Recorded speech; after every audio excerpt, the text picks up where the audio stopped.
All right, let's get started.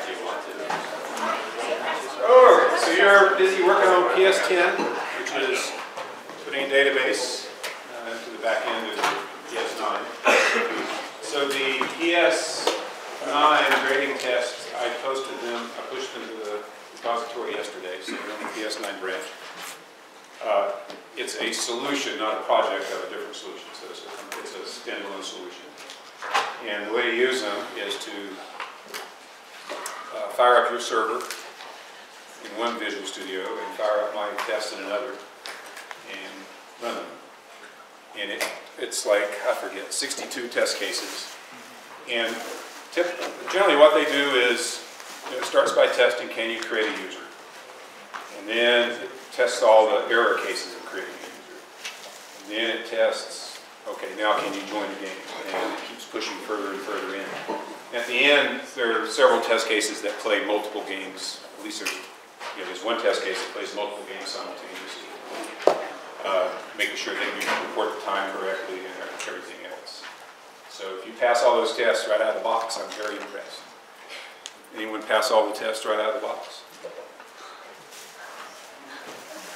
I bet some people came close, but there are always edge cases or little things. So anyway, those will be the same tests that are going to be used for grading PS10. So that'll help with PS10. Any questions or problems about PS10 or anything else? Yes? So when I did the checking for PS9, I failed every single test because the dictionary.txt file was in the wrong place. Why were you doing, in the test, why were you doing all like the word checking on the client side? That seems like it seems kind of bizarre. I guess the question is like, wait, why was I doing word testing on the client side? Why are you doing the word testing on the client side? Is that the server's job? Well, I have to test so I'm writing, you're talking about my test cases on the client side, right? So I've got to see if your program works right. So I have to know, I have to send it some legal words and some illegal words and make sure it scores them correctly. But it wasn't you weren't failing all the tests because of my client code, were you? No, it threw it like file not for exceptions because it couldn't find the dictionary file. Anyone else have that problem? Yeah. So when I tried to pull all of his tests into my testing suite, I ran into the same problem where I failed all of the tests and I kind of hanged for a moment. But then I went and actually grabbed all of his stuff, his solution, and just ran that stuff separately, and then I got some actual feedback. I just copy pasted all that. Yeah. That is a problem. And just Copy and paste it from the GitHub window? Well, no, I coded it, and then it was kind of a mess. So, yeah, just pull the solution and run it. Yeah, because it's got stuff such as the dictionary is expecting to find. Right, thanks for straightening that out. Any other questions?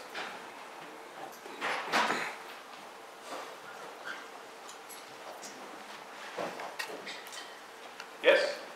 Just something that I've noticed is that when using the database and getting rid of our formats database, it actually eliminates the direction that I see it going. It eliminates a lot of the paperwork you have to do. So it actually shortens some of the actual logic you have to worry about. Would that be a correct assessment? Shortens the logic. Well, I mean, accessing the database is kind of verbose because you got to open a connection and open a statement and on and on. But it's predictable. It's nothing that you have to really. What it would do in terms of simplifying the logic, it would take the part of your code that's looking up things in dictionaries and iterating through things with queries. So it could collapse some of that procedural code into a single query. Yes.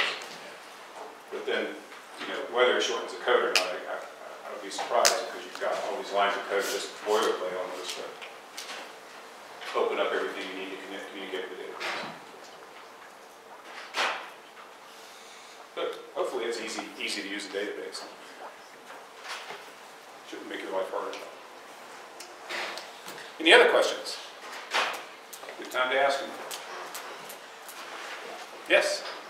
So the part where I'm trying to change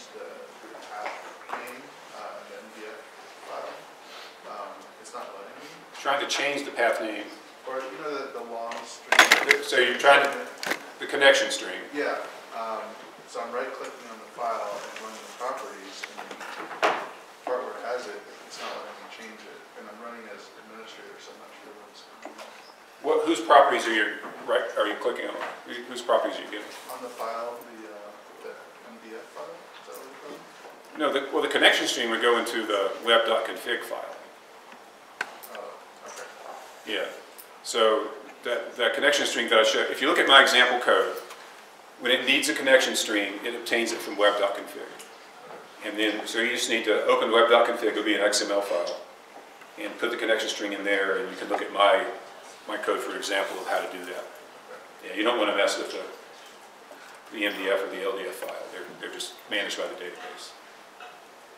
Yeah? On the grading stuff for PS10, it says to like make sure the entire representation and like entire is in like asterisks. Is there like a side note to the definition of entire there, or any other additional information about? Oh, there's an asterisk? Well, for example, I don't expect you to put the dictionary in the database. Okay, yeah. Okay? So the dictionary should just be a static constant, which is basically a constant hash table dictionary, dictionary, or set that could be shared across all threads. So things like that don't need to be in the dictionary. But, in the connection, in the database. The connection string obviously can't be in the database. No way to look it up. All right? Any other questions? Okay, so where we're headed, that's PS10. So today we're going to talk about, today and next time, we'll talk about sockets. And your PS11 will involve sockets, whatever they are. When you finish with PS11, you will have a component that you will then use in PS12 to take your PS10 solution and get rid of the parts that are done for you automatically. The part of taking it, receiving a URL and decomposing it, figure out what method is being requested, and calling the service method, and then taking the response and packaging it back up. So you're basically implementing a web server. All right? That's not as bad as it sounds. You won't be creating a fully functional web server. You just got to create enough of a web server to do what needs to be done to make your Boggle service work. But we'll be removing it from its, preparing it as a different project that doesn't take advantage of what you're taking advantage of now. That'll make a little more sense once you see what sockets are. I think the sockets assignment, PS11, is going to be more involved than PS12. And so what I'll do is I'm going to give the sockets assignment as usual on Friday, but I'll make it due on Monday, like a week and a half after it's given out. So you have an extra weekend to do it. And then the PS12 will come out at the usual time. It'll be due on the last Tuesday of the semester, so you have a week to do that as well. I made PS10 due on Friday instead of Thursday, just to give you a little extra time, because I know things get busy this time of year. Okay. Sockets. So, when your web browser needs to communicate with a web server, it uses sockets. When your Boggle service needs to communicate, or when your Boggle client needs to communicate with your Boggle service, it uses sockets. And on the other side, when your service has to accept requests from clients, it uses sockets. The web server uses sockets. So what a socket is a fairly, not the lowest level, but not the highest level, but it's an abstraction of the network. A socket, when they're used, they come in pairs. The server holds one end, or I guess the server has one socket, the client has the other socket. It's really two, you can think of the two ends of a pipe. And sockets can just send bytes back and forth. So the socket gives you a way of sending bytes from here to there on the internet. So lots of things are built on top of sockets. So we're going from a fairly high level, dealing above, at the level of web servers. Now we're going to a lower level, which is a level in which you implement web servers and web clients by learning about sockets and bytes, how they send bytes back and forth. So you can think of, like I was saying, think of a socket as a pipe with two ends. And the way the two ends are named is with an IP address and a port. So if we've got machine A and machine B and they want to communicate, we create a socket on machine A that's connected to some port number. We create a socket on machine B that's connected to some port number. And then they send the bytes back and forth. So when a packet of bytes gets to machine B, it's labeled with what port it's supposed to go to. And the operating system says, what program is listening to that port? And then gives that way it knows how to route the bytes as they come through. So you can think of the port as being an address on the machine. Yeah. Some ports are reserved for specific functions. Yeah, low number. A lot of ports are, like port 80 is the default port for web server. So you don't want to use port 80 for anything unless you're writing a web server. Lots of ports are traditionally mapped. Lots of different kind of services are mapped to specific port numbers. So typically you want to use large port numbers. But a port, you might think that if I say your machine has 64,000 ports or whatever, there's no piece of hardware which are ports. It's not like you'll see 64,000 things if you crack open your laptop. They're just numbers. They're just addresses. So when a packet of bytes come in that's supposed to go to port 60,000, the operating system looks for a server that's listening on port 60,000.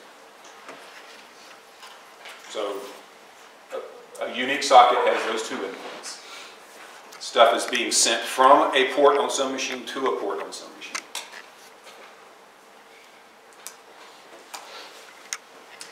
We usually, they don't have to be, server and clients can be any way of thinking about things. And typically a client initiates things by asking the server for a connection.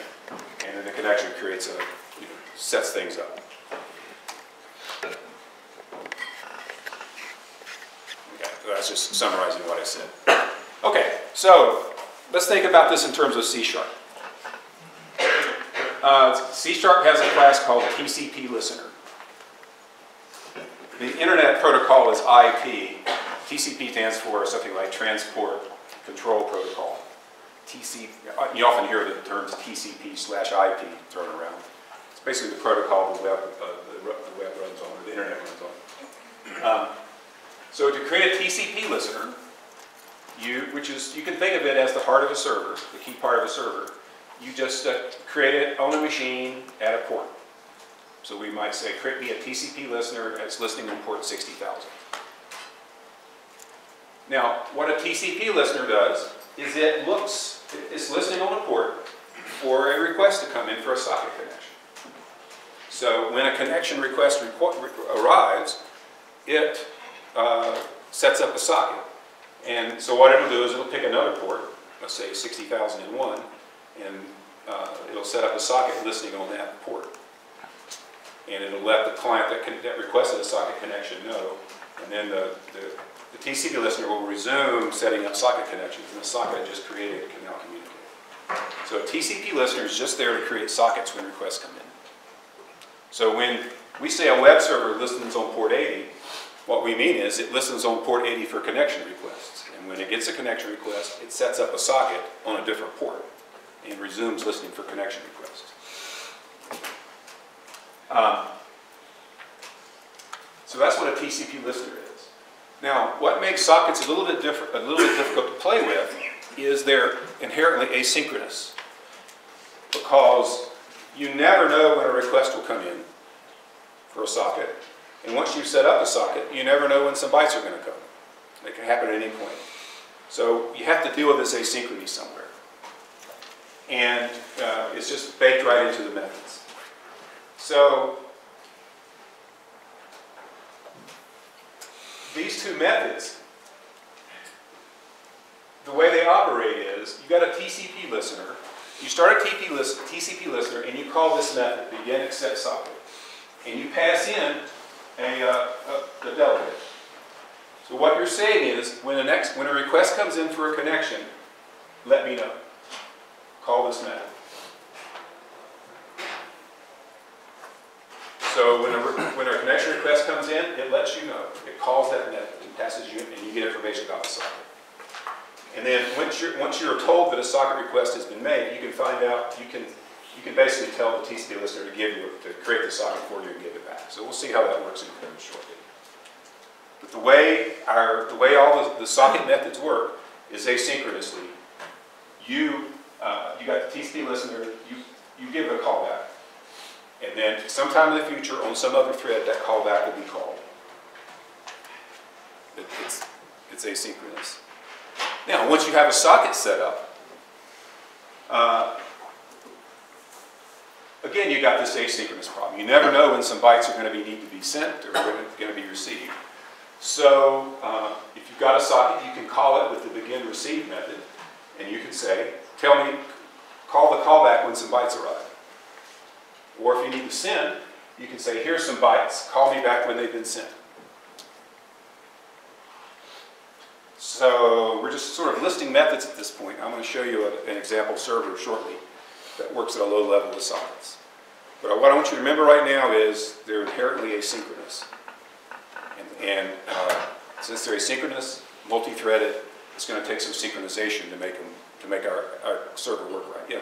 How do we know when callback should be called? You don't. And like If you want to use, suppose you have a socket, and you would like to find out when some bytes arrive. You would just call the socket's begin receive method. You would say, here's an empty array of bytes. Here's a delegate. Call this method, call that callback method when some bytes arrive. And then we forget about it. And sometime in the future, when some bytes arrive, the socket will call that callback. Like what dictates how many bytes are adequate? Like, do I do it on the first byte? Do I do it on the second? You don't. It's not what you do. It's what the socket does. Right.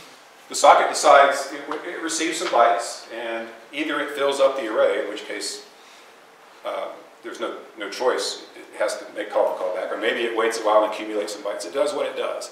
Okay. But when it feels like telling you some bytes have arrived, it calls the callback. But we don't dictate that. Right. Okay. Yeah. But the thing is, you make this call, and then maybe an hour from now, when some bytes arrive, the callback will be called. You don't know when that's going to happen. It'll happen on a different thread from which the begin receiving occurred. Seeing this in use makes it a lot more concrete. So here's a little diagram I'm going to use. You got a question? Yeah, just a small question. Like, so there's a limited number of ports in any particular machine. Mm-hmm. Can those ever be saturated to the point where you could create a socket? Yeah, you could run out of ports. So that's sort of the job of the operating system is, the TCP listener is going to ask for, try to allocate a new socket to the operating system on some port.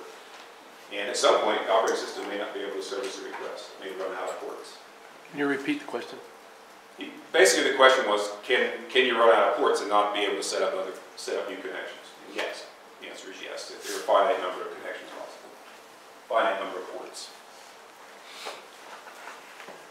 And when you talk about firewalls, what firewalls do is they block ports. So a complete firewall would prevent, no matter what request came in off the internet, it would reject it. So if you have a server running on your computer, let's say it's listening on port 60,000, you've got to unblock port 60,000 or nothing will get through to the server. So that's a place port numbers come in, is you unblock certain ports in firewalls. So I'm going to show you a diagram here, sort of a timing diagram of what happens, how a socket gets created. So imagine we have a program running, and it's a chat server. So I'm going to show you a chat server later. And you call the constructor on the chat server. Now what I want you to realize is that different colors are different threads. So right now there's just a yellow thread. time increases as we go down on the slide. So basically, somebody has called the constructor on the chat server. And now the constructor is going to run on that yellow thread.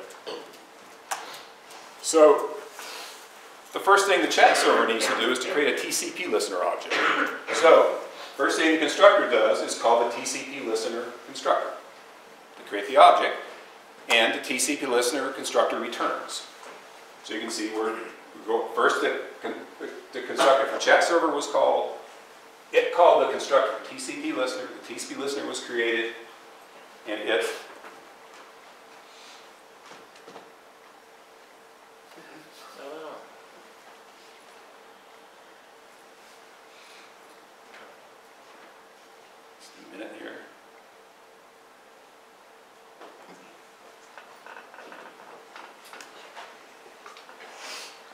sort of right.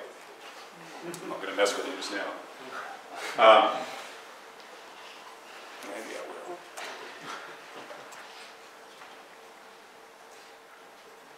And yeah, the resolution changed when it happened. You still running stuff?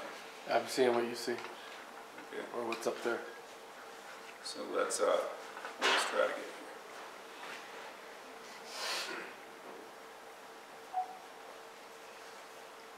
Okay, so constructor was called, TCP listener constructor was called, the TCP listener has been constructed.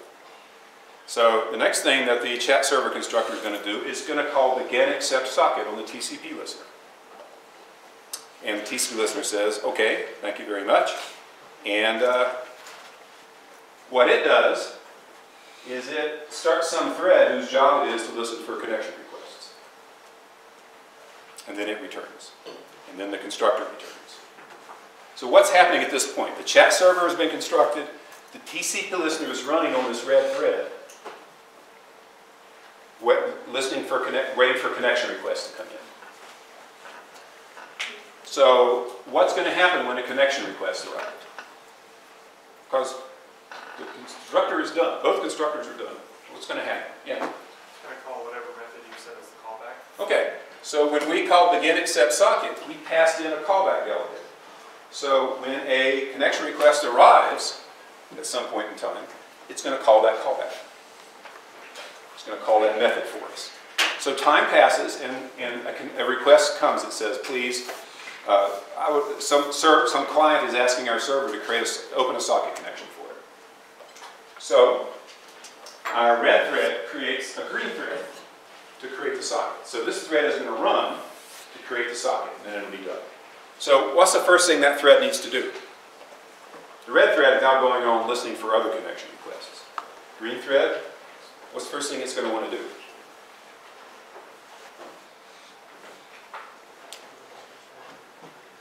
Yeah? Is it going to check for the next available connection point to place it there and wait for another? Well, it's got to create the socket. But what's the first? So actually, so I guess we should say it creates the socket. But what does it do when it's created the socket? Yeah. Changing the port so that it can keep listening on that port? Well, it's still listening on whatever port we set up the TCP listener listen on is still listening. The socket's created on some other port. But we already said what happens. What's it have to do? What's the protocol say it has to do? Yeah. Well, it has to somehow communicate that the socket's been created. How does it do that?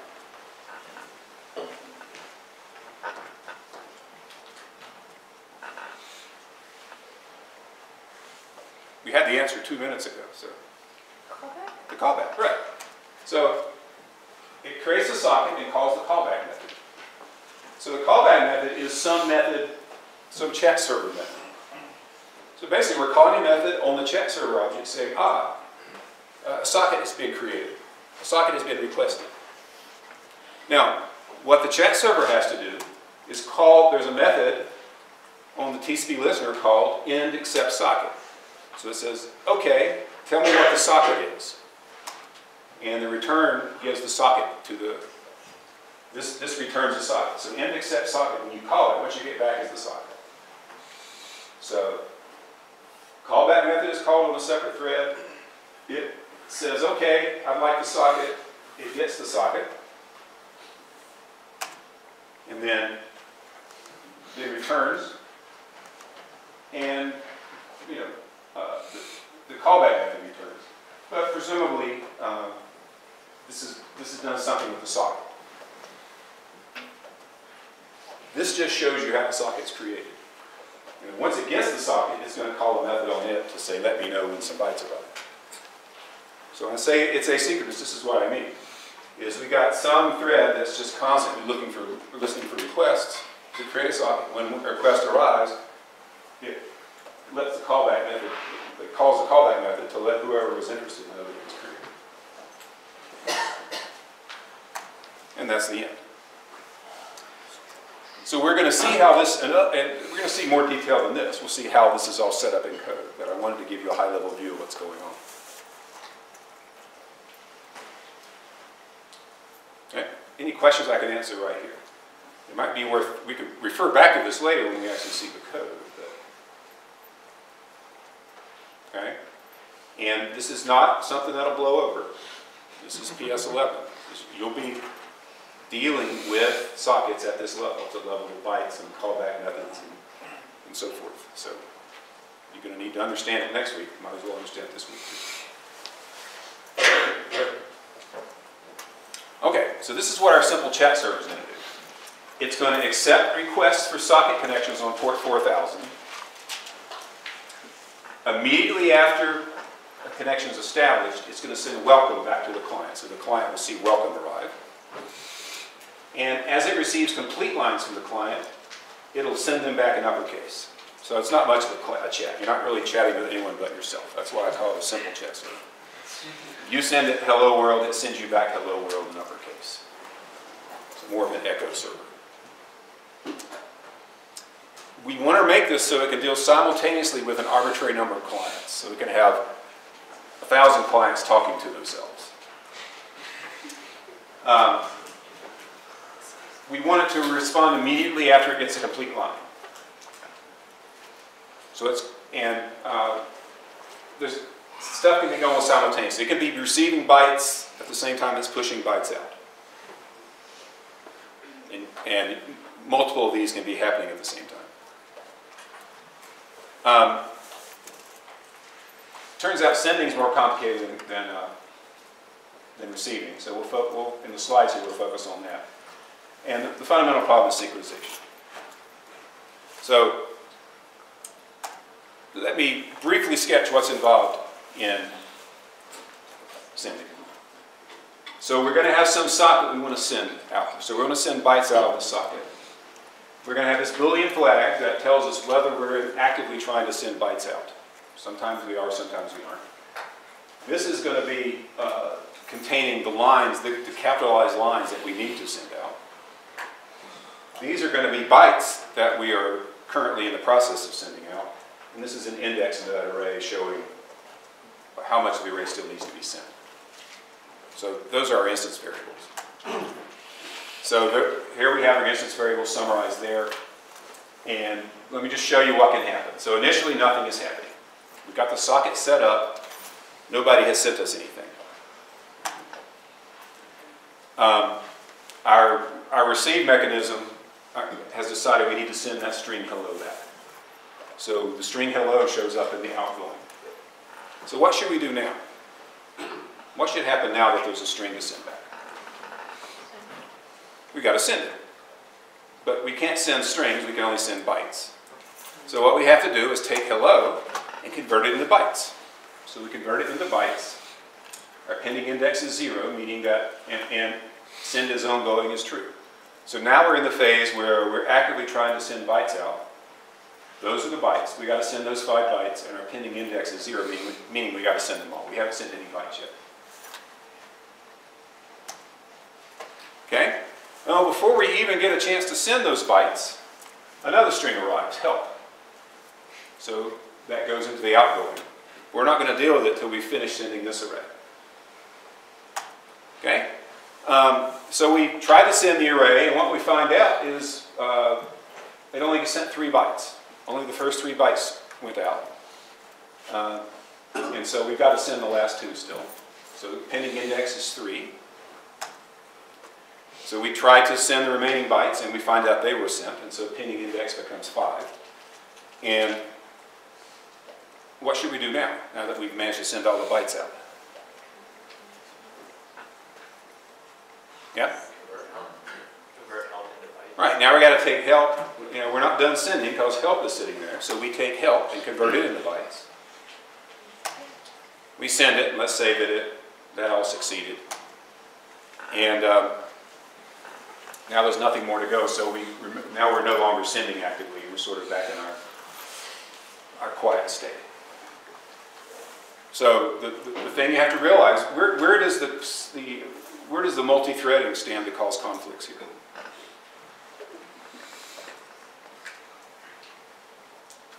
Why is this a multi-threaded thing? Yeah?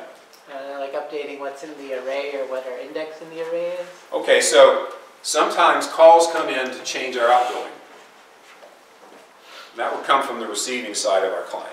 The client has received a line, it capitalizes it, it wants to change outgoing. On the other hand, we've got a thread running that is trying to send the bytes out. And so it's trying to modify that too. So we've got to synchronize the code that wants to set outgoing and the code that's trying to send bytes out at the same time. So that's where the tension will occur. That's where we've got to worry about synchronization. And that's what this is mentioning. We've got multiple threads trying to modify that representation, and their behavior has to be coordinated. Okay, so the next step is, we've looked at this in several ways. This is sort of a high-level view of what happens to send out bytes. That's sort of a picture of part of the, a timing diagram, part of what's going on. We got to see how this is realized in code. So let's take a couple minutes break, and then we'll look at the code.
All right, let's get started again.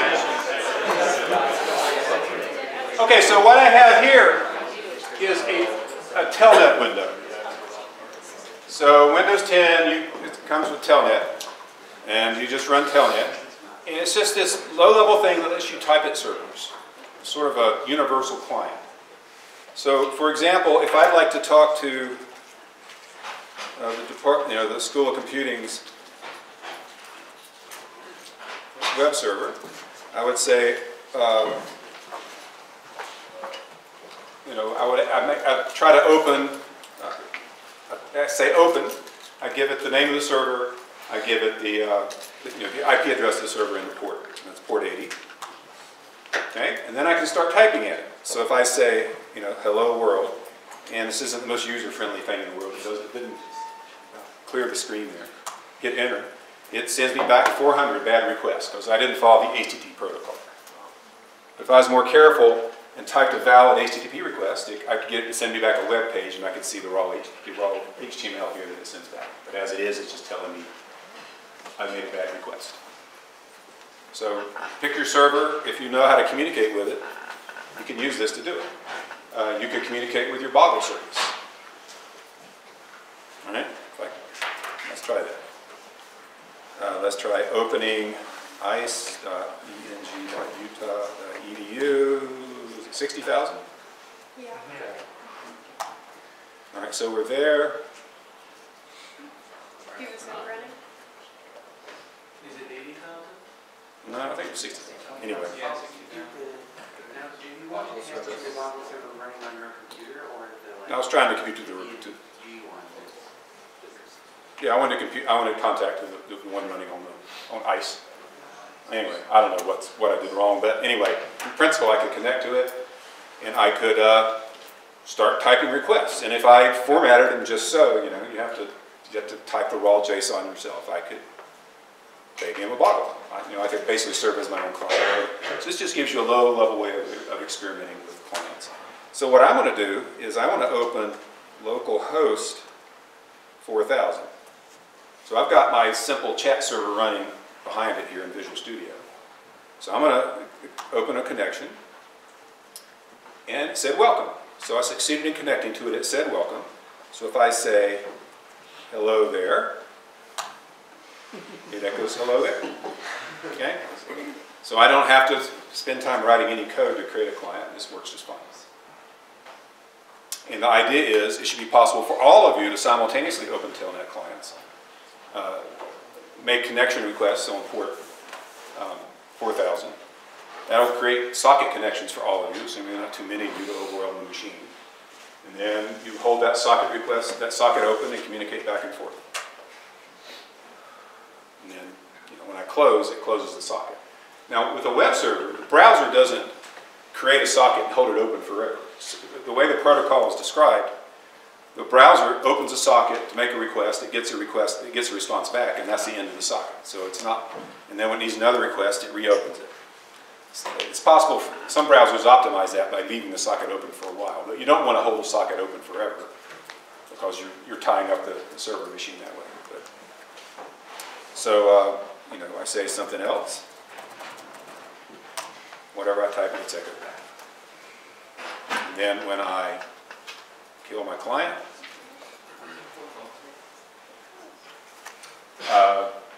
this is what the server, I have the server printing some stuff out in the background so I can debug it and watch what's going on.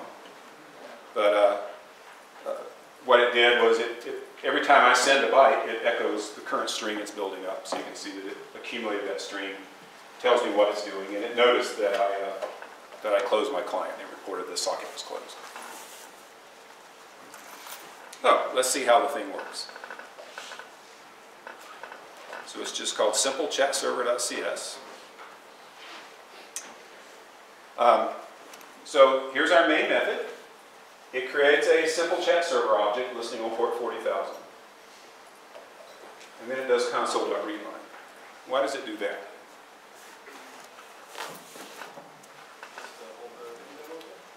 Well, it does two things. It holds that window open so you can watch the diagnostics get printed to it. It also keeps the main thread alive. because otherwise the main thread would die and the whole program would quit. So I would have to do a little more complicated stuff with threads to keep. It's possible to keep the program running even when the main thread dies, but this was simpler. That blocks the main thread. Okay? So here is, remember this is the simple chat server class. This is the server code. It has an instance variable, which is a TCP listener, you can see at the top. And what it does in the constructor is it creates a new TCP listener listening on port, whatever that is, which is 4000. So that creates the listener that's listening. We start the server. Now it's actively listening for connection requests. And then we call this method. We say, okay, server, when you get a connection request, please call this method right here. And then we're done. And then the server, the TCP listener is listening for a connection request. At some point, we don't know when it happens, it'll call this method. Okay, so it's sort of fire and forget. So here's that method. So, some point in the future, this is going to be called on some thread. Our responsibility is to acknowledge receive. So that parameter up there, we pass it back to end except socket. And what we get for our trouble is the socket's given back to us. So first thing we do is get the socket that's been created in response to that connection request. Then we can do whatever we want to with the socket. Well, what can you do with a socket?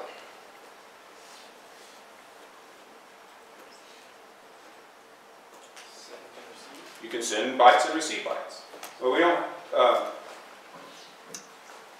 So we're about to. First thing we want to send welcome. That's one of the responsibilities of the client, of the server. And the other thing is we have to start listening for incoming bytes. So we call begin accept socket, and we say when some bytes arrive, call this method. Oh, scratch that. That's completely wrong. What are we doing with this method call right here?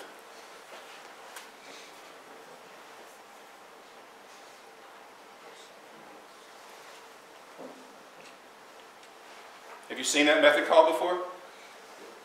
Begin accept socket, connection requested null.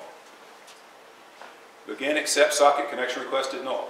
Okay, so why are we doing it again down here? Yeah. So another client can connect to the server? Right.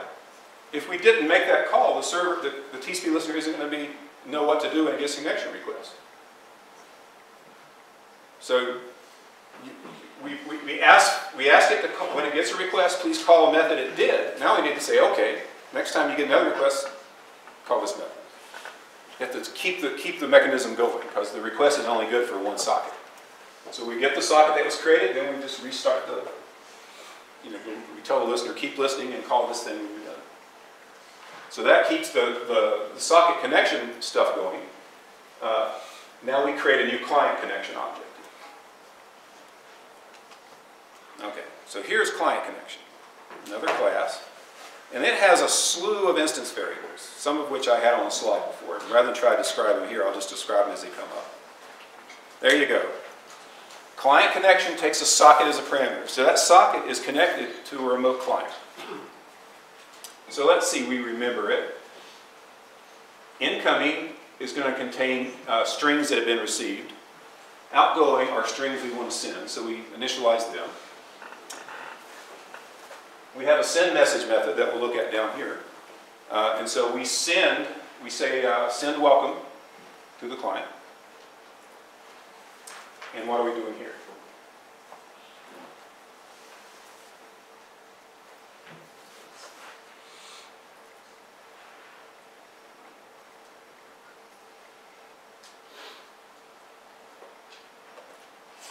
Yeah.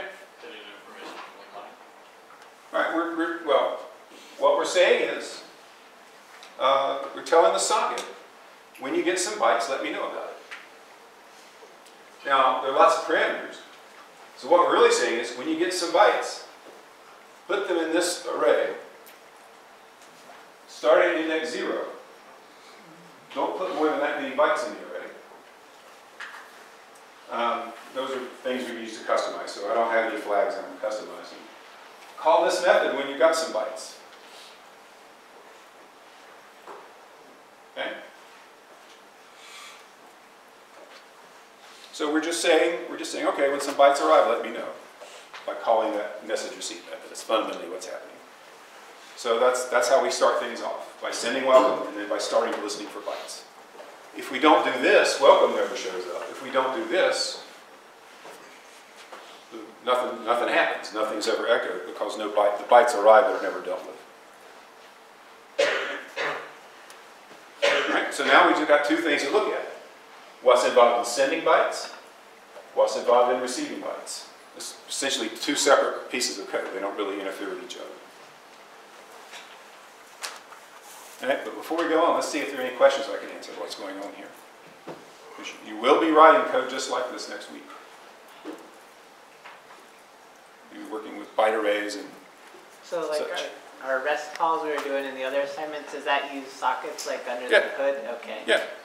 So when you're making those REST calls from C#, it is taking care of opening the socket and taking the strings you want to send, the JSON string, let's say, and encoding it as bytes and sending the bytes out. Yep, that's all happening under the hood. So I'm just having you work at a lower level next week than you've been doing all semester. It's not fundamentally difficult. It's just it's really your first experience with something that's where multi-threading is really in your face. You got to deal with it because you're requesting a callback, but it'll happen on another thread at some indeterminate point in the future. All right, any other questions? All right, let's look at receiving. So remember, this method is going to be called on some thread in the future when some bytes have arrived. And so first thing we do is we call end receive, and what we get back is tells us how many bytes arrived, how many bytes it has for us. Now, where did it put those bytes? We're only being told how many were read. Where are the bytes? Well, let's see. We told it to put the bytes here, and that's an instance variable. Incoming bytes is up here somewhere. It's that instance variable right there.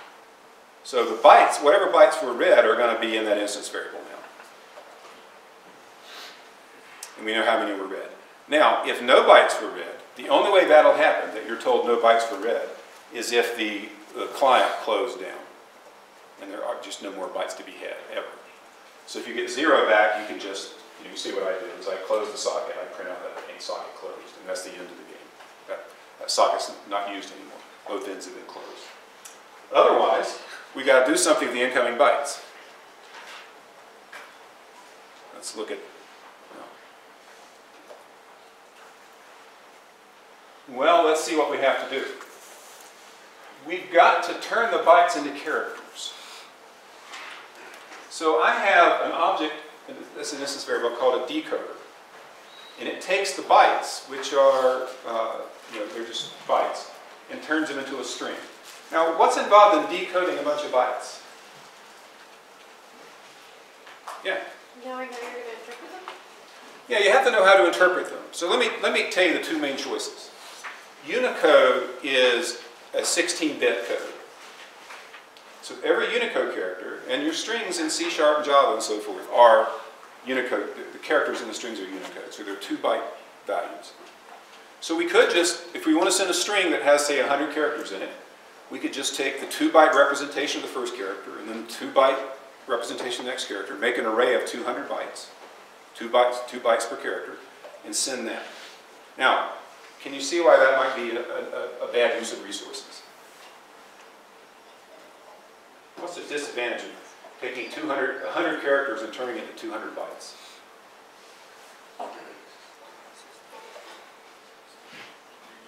Twice as much network bandwidth. Right, it takes,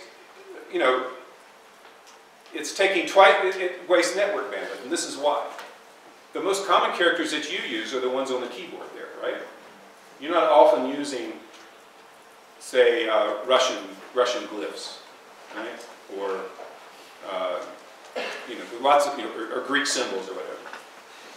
So, for the 128 most common characters, which corresponds to original ASCII code, the 1 byte is completely zero. All the information is in the lower, is just in one of the bytes. So it'll be a bunch of zeros. Only 7 bits will be non-zero. So it'd be better if we could just avoid sending the 8 zeros, just send the byte that has the information in it. And that, in fact, is that's the other encoding. So there's UTF-16, which is how you encode, that maps every character to 2 bytes. There's UTF-8, which maps common characters to 1 byte, less common characters to 2 bytes, and others might get mapped to 3 bytes. So it's a variable length encoding. So when the bytes come in, you can't just say, okay, these 2 bytes are the first character, these 2 bytes are the next character. You've got to figure out, okay, this 1 byte is a character, now these 2 bytes are a character, and so on. That's what the decoder does for us. It decodes, assuming it was encoded using UTF-8 on the other end, it decodes using UTF-8 on this end. So we just pass it the array of bytes, the starting point, the ending point, the place to put the characters. And I don't know what the 0 and the false are. Oh, you start at index 0. And false means you don't flush the state of the decoder. What could happen is you might get a bunch of bytes, but maybe the last byte can't be converted to the character because you haven't gotten the byte that falls. The decoder will remember that stray byte for you. So anyway, we've got the decoder. It's just a C# class. We create the decoder. We give it, we tell it to do that, and it tells us how many characters were translated. And so we can go to that incoming chars array and pull out the characters that were converted. So we do the decoding. We have a string builder called incoming. We append to it the characters we just got, and I write it out as a diagnostic. Okay? At that point, we may have some complete lines to deal with. So this code is just looking through the string, looking for new lines. And when it does find a new line, it extracts it, converts to uppercase, and sends it out. So that's just standard code. Looking through a bunch of characters we've received, looking for complete lines, sending out the capitalized version, and then removing the ones that we've seen. And then what's happening here?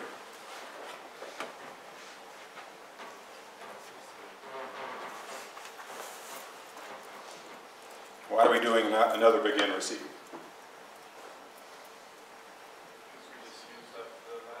Yeah, we made a request. We did a send receive, a begin receive. We got the callback. We did what we wanted to with it. So we got to ask for more. So we do another begin receive, and in the future, when some more arrive, this process will be repeated. So in between calls to this method, the incoming, the string builder incoming contains characters that have been converted to characters but haven't been sent because there's a new line missing. We haven't seen the new line that terminates that line. Okay, so most of this code is just,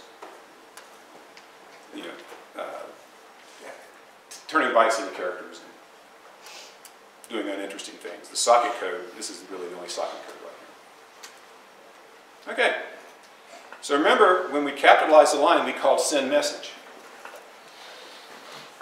So let's see what's involved in sending a message. Okay, so outgoing is a string builder that contains complete lines that need to be sent. So we append the lines we want to send to outgoing. Then if a send is not ongoing currently, if our object is not currently trying to send bytes out, we've got to tell it to start because there's something to send now. And so if one is not ongoing, we set ongoing to true and call send bytes, which we'll see in a second. Otherwise, we don't do anything other than write out a diagnostic. If it's already actively trying to send characters out, it will notice that those lines have appeared and it will send it. But notice that we have a lock here. What's the purpose of this lock?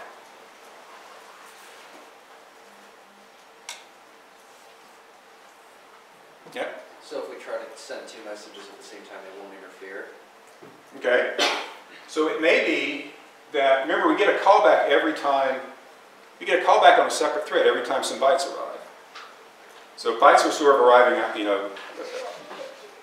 quickly, but actually, the more important point is send bytes is also accessing these same instance variables. And so we're trying to synchronize between send message, which is manipulating the instance variables, and send bytes, which is manipulating the same instance variables. So anyway, we either start the sending process or we don't because it's already going. So that's how you send a message. Then there is send bytes. So send bytes. So there's up here, you'll notice that contains the complete outgoing lines that need to be sent. Pending bytes contains bytes that have been converted and not sent. So basically, if we're in the process of sending out a block of bytes, we keep trying to do that. So suppose that pending index is less than pending bytes.length, which means that we have some bytes in an array that need to be sent but haven't been sent. We need to send them. So look what we do. What's going to happen here?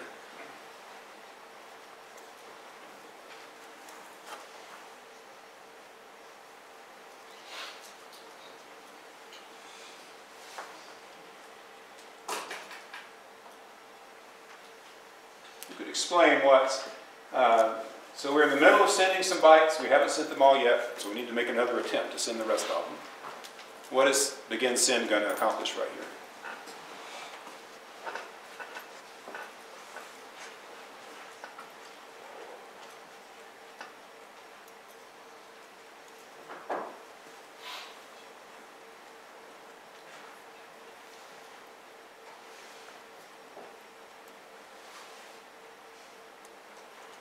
I can wait 20 minutes. Yeah? Is it gonna start sending the bytes and then when it's done, it'll call message send? Right, so it says, begin send says, here are some bytes, please send them.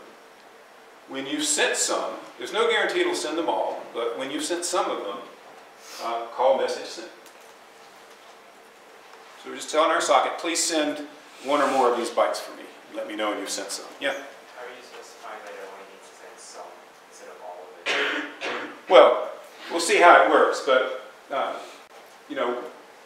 so pending bytes contains the ones we want to send.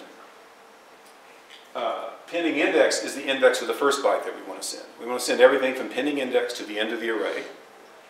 And we tell the socket to send. It's up to the socket to decide how many to send.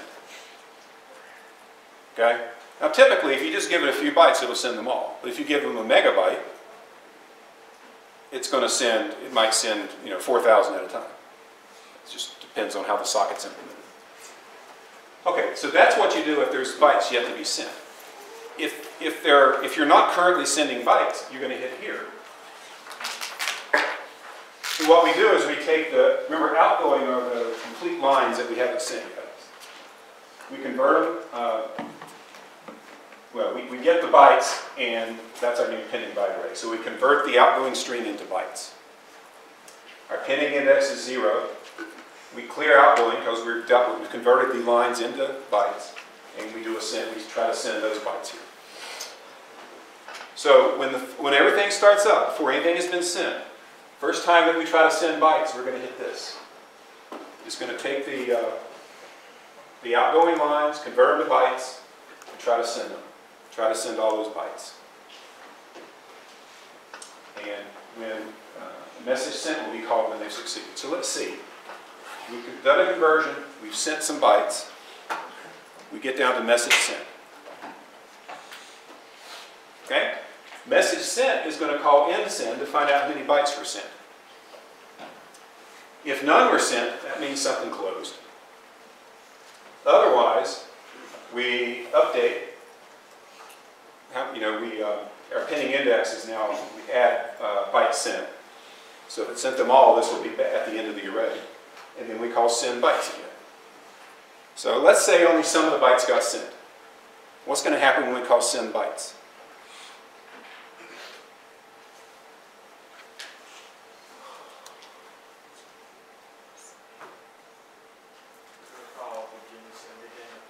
No, it'll come up here, it'll see they weren't all sent, it'll try to send the rest. Send bytes, bytes sent will be called. It will update pending index, depending on how many bytes were sent. Then it will call send bytes. If not all the bytes have been sent yet, it'll keep trying, keep doing that until they've all been sent. And then when they've all been sent, it'll hit this case, see it, and we'll see if any new bytes have arrived. New strings have arrived, so it'll convert them into bytes and send them. Otherwise, if there's nothing to do, it shuts down.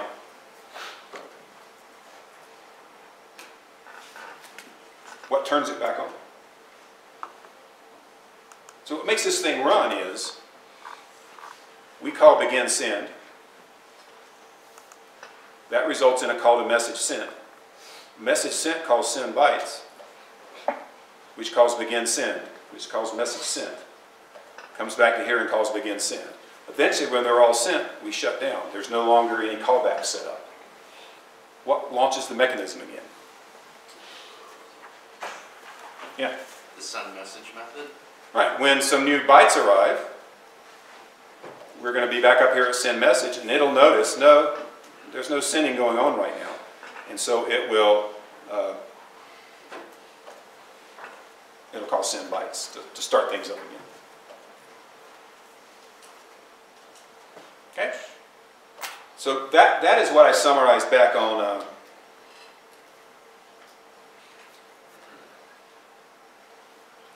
before the break. We were talking about this here, with the illustration of what's going. The send is not currently going. There are no lines to send. There are no bytes to send. The pending index is 0. So nothing is happening. Okay?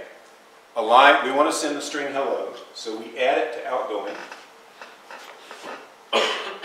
and start the sending process by setting that true. Okay? Next thing that happens is hello gets turned into bytes. While we're sending the bytes out, so we've started the sending process, help arrives, so that gets appended to outgoing. We found out that only 3 of the bytes were sent, so 72, 69, 76 were sent, so we try to send the other 2. We find out they were all sent. We convert help at that point, because we've dealt with all the stray bytes. We send it, and let's say that succeeds, and then we're sort of back to our quiescent state until another string needs to be sent. So these slides here were meant to echo what was happening in the code there. And the thing you have to get used to is there's no loop. You don't see a while loop in the sending code. What causes the repetition? Yeah? Client sending stuff. Okay, so the client is sending stuff, but the way the server code loops, if you will, is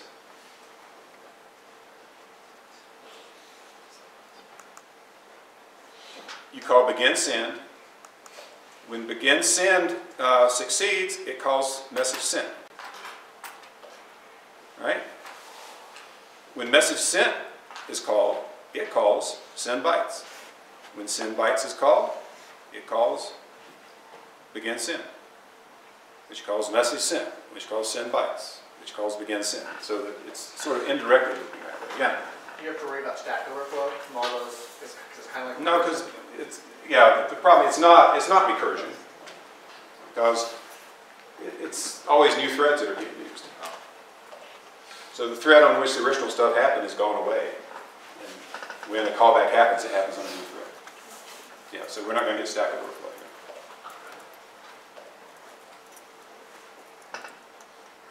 here. Now, what makes this hard to use? You know, you're sort of all sitting there. A lot of you look pretty uncomfortable. Maybe you're worried about what this next assignment is going to be like. What would make it hard to use sockets? Yeah? Well, threading can always be confusing, so making sure that you're... Okay. So there's a multi-threading part. And where did I take care of the multi-threading? Right? You notice right here, when I send a message, it's all done inside of a lock. When I send bytes, I see no locking. When I call message send, this part didn't have to be done inside of a lock, but this does. So this code is dealing with the representation. This code back here is dealing with the representation. But what about this method in the middle? How do we, it's dealing with those instance variables. Why don't we have to have a lock there? Yeah. Because it's only ever being called from inside a lock region. Right. It's only ever called either from right here, when we already have the lock, or it's being called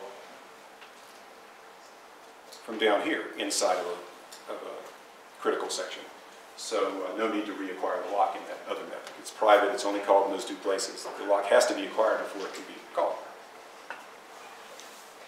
What would happen if we did not have locks? What could go wrong in this method right here?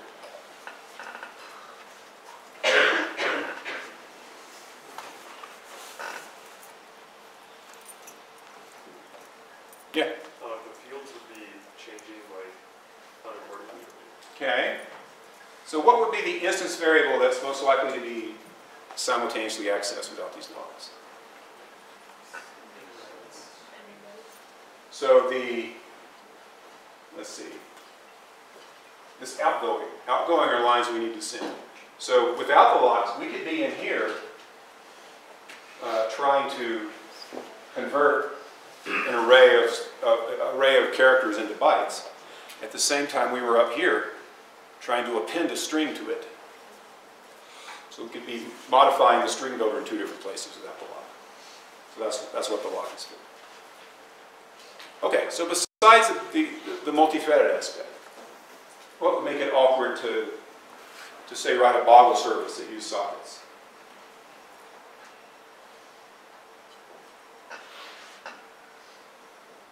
Yeah. You described it to set up just something as simple as echoing a message in every case.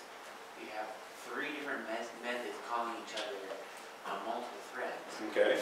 So that's sort of a complicated thing just to read some bytes. If the information is more complicated, it's going to just be more methods and more threads Okay. involved at some point.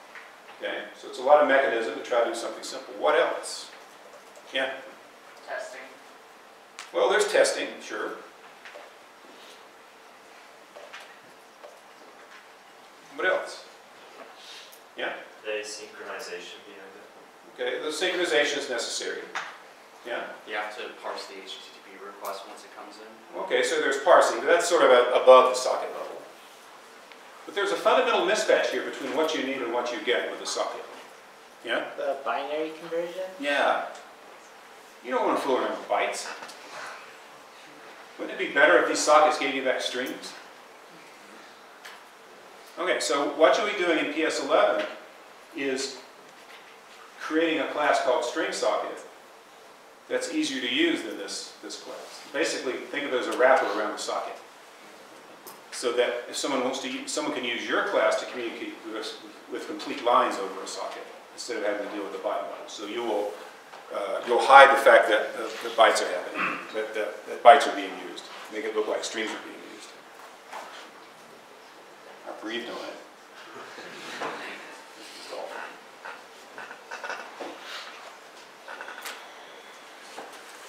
Okay. Now, there's another piece here. It's the receiving mechanism. But the receiving mechanism, that's message sent. I guess we looked at the receiving mechanism. This similar sort of thing, this pinging back and forth between the callback and begin read bytes. Okay? So, let me see if there are any final questions. Yeah? I want to make sure, like, just to clarify, the socket closes when nothing is being sent, right? Like, nothing's Well, on this side, the server decides when to close its end of the socket. Okay. And it closes its end of the socket when it detects that the client has closed its end of the socket. So it tries to read bytes, there aren't any because the socket's closed. We close IRIN and be done with it. In this implementation, the server never preemptively closes the socket. It waits for the client to close it. Yeah? So the pipeline, the sockets at each end, can they communicate both ways simultaneously? Yeah. All right, so the sockets can be sending the information both ways simultaneously. The socket's going to be receiving bytes whether you have asked for anything to be done with those bytes or not. But what happens is, if you set up a socket and don't consume the bytes as they come in, the socket has a finite buffer where it can store bytes that the server hasn't dealt with yet, or the client hasn't dealt with yet. If that buffer fills up, then subsequent attempts to send bytes to the server are going to fail. And so that's why it's important to actually deal with the bytes as they arrive, instead of letting the buffer fill up. So it's a lot to take in, I know. So we will stop here and look at this from a different viewpoint on Thursday. We'll leave it.